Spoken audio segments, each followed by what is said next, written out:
Hello students. तो एक और टॉपिक है जो मुश्किल नहीं है, लेकिन उसमें लर्न करने के लिए एक सीक्वेंस में अगर आपको फ्लो मिलेगा आप फटाफट कर लोगे। तो हमें पता है वो कौन सा टॉपिक है, एंजाइम्स। डाइजेशन में माउथ से लेके stomach, small intestine, pancreas, bile में कोई एंजाइम होता है कि नहीं होता, देखते हैं। सारे एंजाइम्स एक साथ कर लेते हैं। ऑल ऑफ यू जल्दी से मेरे साथ आ जाओ, हम लर्न करते हैं सारे के सारे एंजाइम्स। जरूर कोई ना कोई क्वेश्चन इसमें से पूछा जाएगा। सो देखते हैं इसमें सबसे पहले enzymes made easy for you, digestion and absorption. Enzymes करने से पहले एक चीज हम करते हैं, हम देखते हैं कि हर जगह पे जो एंजाइम्स हैं उनके एक स्पेसिफिक पीएच चाहिए होता है। स्टमक में बहुत एसिडिटी होनी चाहिए, इंटेस्टाइन में अल्कलाइन होना चाहिए। तो पीएच कहां पे कितना पीएच है इसको एक बार देखते हैं। तो इधर सबसे पहले माउथ एक साथ तीनों याद कर लो बच्चा। माउथ में 6.8, स्टमक में 1.8, स्मॉल इंटेस्टाइन में 7.8, सब 0.8 है, कोई मुश्किल ही नहीं है बिल्कुल भी।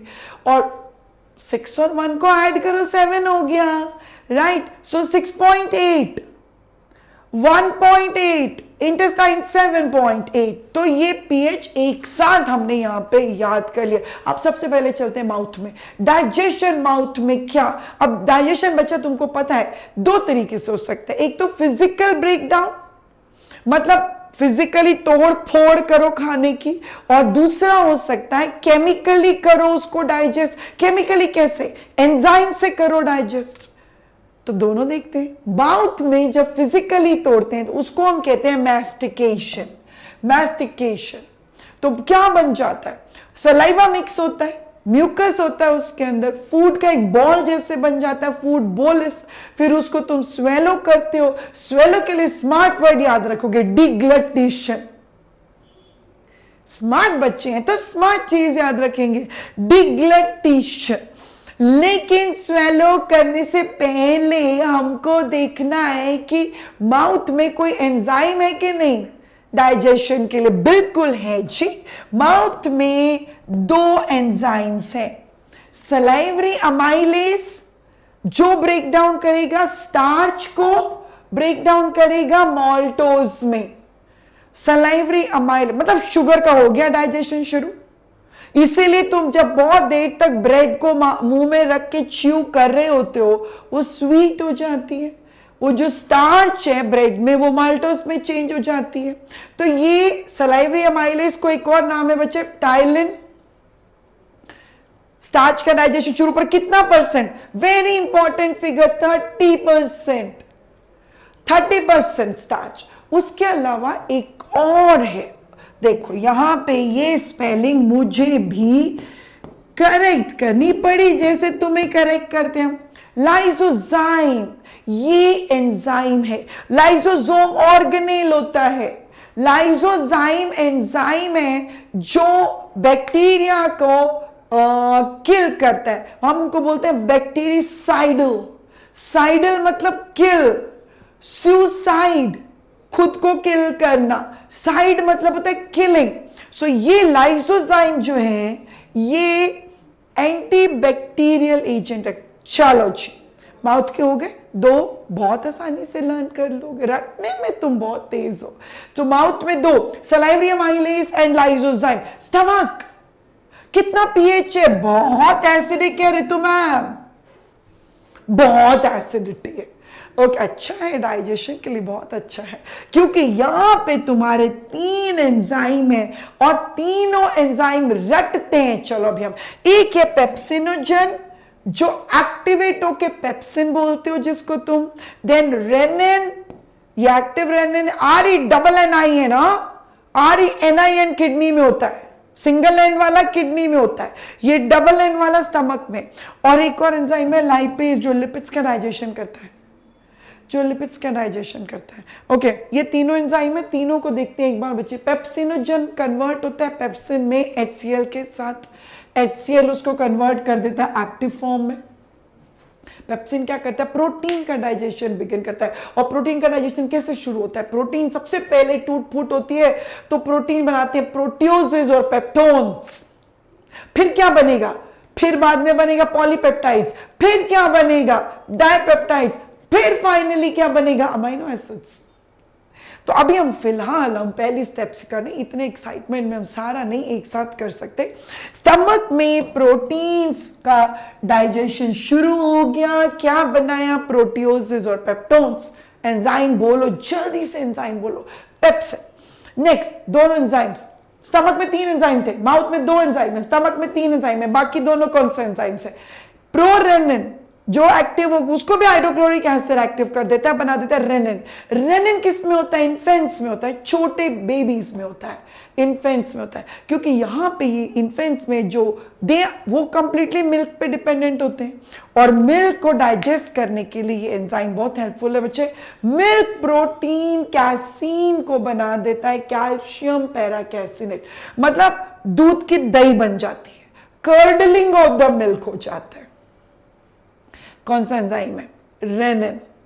लास्ट लाइपेज, लाइपेज की एक्टिविटी कम होती है क्योंकि अभी तक लिपिड्स का इमल्सिफिकेशन नहीं हुआ है। इमल्सिफिकेशन मतलब बड़े बड़े लिपिड जो ग्लोब्यूल्स हैं वो छोटी छोटी छोटी छोटी लिपिड ड्रॉपलेट्स में ब्रेक होंगे। कब होंगे, स्मॉल इंटेस्टाइन में, जब बाइल आएगा, बाइल उनको ब्रेक करके इमल्सिफाई करेगा, अभी तक नहीं हुआ है। तो इसलिए लाइपेजेस काम करते हैं लेकिन वो बहुत इतना जबरदस्त डाइजेशन नहीं है। पर हां लिखोगे तुम जरूर, स्टमक में कितने एंजाइम लिखोगे, स्टमक में कितने एंजाइम है, 3। आगे चले, स्टमक में खाना डाइजेस्ट हुआ, पूरा खत्म हुआ डाइजेशन, नहीं, स्टमक में पार्शियली डाइजेस्ट होता है और खाना एसिडिक हो जाता है, इसको हम बोलते हैं काइम। Got that right. अब आगे देखें, आगे चले, स्टमक के आगे किधर, ड्यूडेनम में।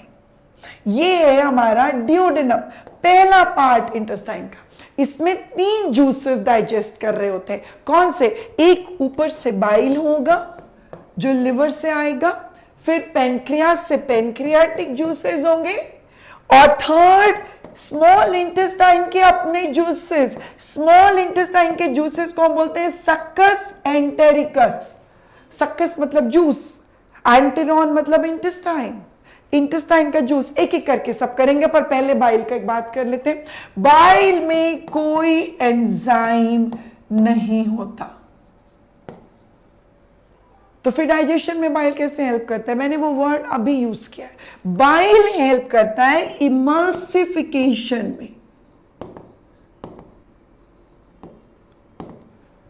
मतलब बड़े फैट ग्लोब्यूल को ब्रेक करके छोटी फैट ग्लोब्यूल्स बनाना। चलें अब पेनक्रियास, 6 एंजाइम रटने पड़ेंगे और बहुत आसान है। पेनक्रियास के ऊपर मैंने 3 एंजाइम लिखे हैं, पेनक्रियास के नीचे 3 एंजाइम लिखे हैं। चलो एक बार पहले फंक्शन छोड़ो, सिर्फ उनके नाम याद करते हैं। कौन से 3 एंजाइम्स है, ट्रिप्सिनोजन, काइमोट्रिप्सिनोजन और प्रोकार्बोक्सीपेप्टाइडेज। रटो रटो इसको, ये तीनों इनएक्टिव फॉर्म है, एक्टिव करते हैं, अभी करते हैं एक्टिव। ट्रिप्सिनोजन, काइमोट्रिप्सिनोजन और प्रोकार्बोक्सीपेप्टाइडेज। तीनों मैंने एक साथ क्यों लिखे हैं, ये तीनों प्रोटीन को ब्रेक डाउन करेंगे, तीनों प्रोटीएजेस हैं मुझे। ओके, आ गया है नीचे अमाइलेज, लाइपेज, ये अल्फाबेटिकली याद कर लो, A, L और N। अमाइलेज, लाइपेज जिसको स्टिप्सिन भी कहते हैं, और न्यूक्लियसेस। न्यूक्लियसेस बहुत इंपॉर्टेंट है, ये बहुत इंपॉर्टेंट है, ये याद रखो। न्यूक्लियस जो है, न्यूक्लियसेस जो है, ये पेनक्रियास का एंजाइम है। अब एक एक करके सबके रोल देखते हैं बच्चे। ये तीनों जो एंजाइम्स हैं, अब मैंने ट्रिप्सिनोजन लिखा था, एंड ट्रिप्सिनो ये ट्रिप्सिन में कन्वर्ट होता है, और इसके लिए हमको एक बहुत इंपॉर्टेंट एंजाइम चाहिए, एंटेरोकाइनेज।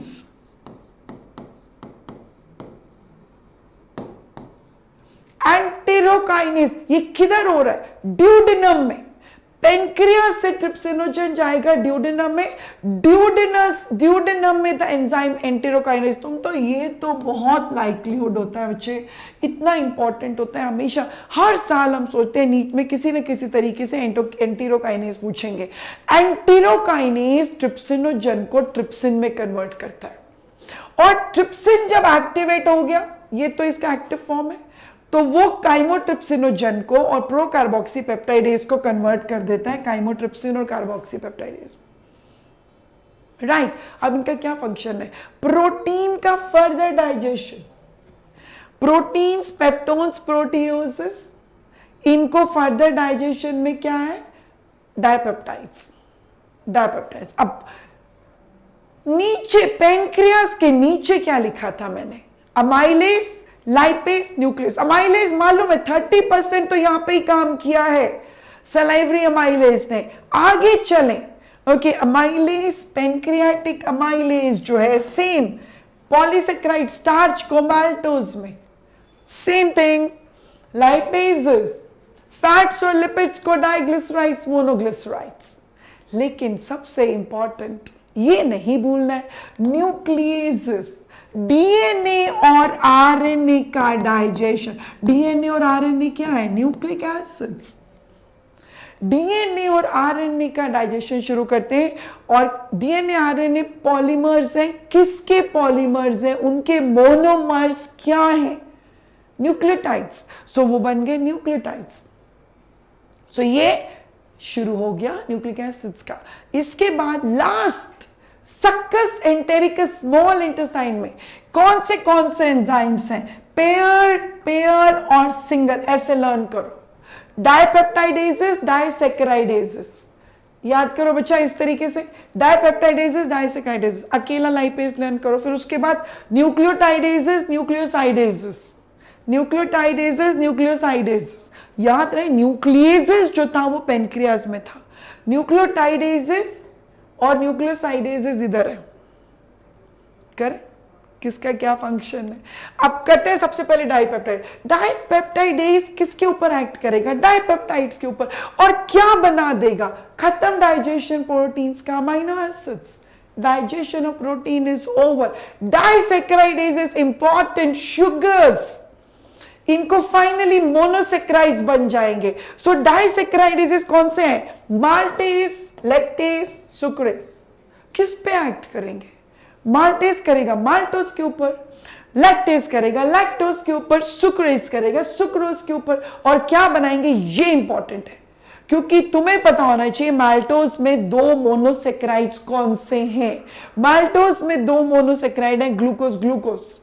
लैक्टेज में 2 मोनोसेक्राइड्स हैं, ग्लूकोज एंड गैलेक्टोज, जो चीनी तुम खाते हो। सुक्रोज में कौन से हैं? Glucose and fructose. ये याद रखना जरूरी है।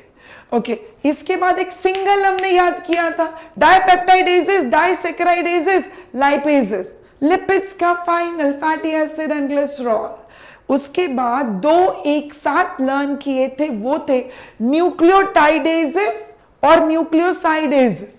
तो न्यूक्लियोटाइडेजेस किसके ऊपर एक्ट करेंगे? न्यूक्लियोटाइड्स पे। न्यूक्लियोटाइड्स को ब्रेक डाउन करके क्या बनाएंगे? न्यूक्लियोसाइड्स। और न्यूक्लियोसाइड्स के ऊपर कौन एक्ट करेगा? न्यूक्लियोसाइडेजेस। और वो क्या बनाएंगे? फाइनल खत्म digestion, sugars and bases, nitrogenous bases, ATCG, AUCG, DNA और आरएनए के। ये हुआ एंजाइम्स। क्या मुश्किल था? तो माउथ से लेके माउथ, स्टमक, स्मॉल इंटेस्टाइन में 3 जूसेस, सबके enzymes. So final lesson, don't eat less but eat right. Thank you. और एक और जल्दी से शॉर्ट वीडियो बहुत इंपॉर्टेंट टॉपिक का लेके हम आ रहे हैं, देखते रहिए। Thank you.